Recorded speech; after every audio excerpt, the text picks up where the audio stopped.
is Professor of Operations and Supply Chain Strategy at University of Warwick. Good morning to you. Good morning.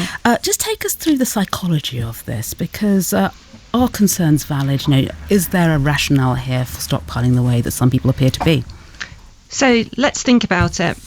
There are three reasons why we're potentially buying things in result of coronavirus. The first is we're buying products to help with the delay and contain strategy. That's things like hand sanitizer and soap. The second is we're thinking of buying products to treat ourselves should we get coronavirus, things like paracetamol. And then the third is we want to be prepared if we're isolated, so we want to stock up on those essentials.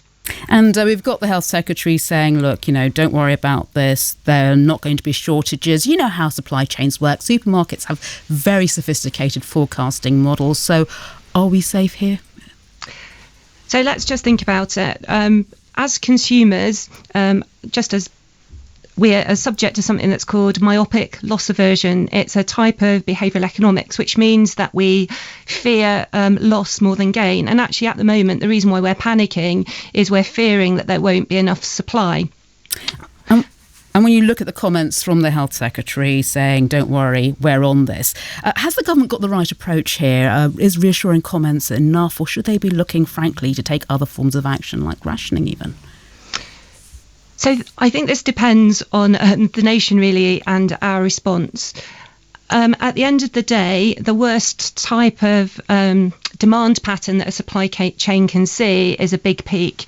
And what we've seen in the supermarkets recently for things like toilet roll, hand sanitizer and soap are big peaks and empty shelves. The reality is many of those products are actually produced in the UK, and if we were to buy them at a more normal rate, then actually the supply chain could catch up and we wouldn't see empty shelves. What's creating those empty shelves is the fear of missing out and purchase and people buying them in bulk. Really what people should do is buy at the rate they're going to consume. Maybe they need a little bit of extra buffer. And so basically calm down and carry on as normal rather than getting panicked. Jan Godsell, very good to talk to you, Professor of Operations Supply Chain at Warwick University.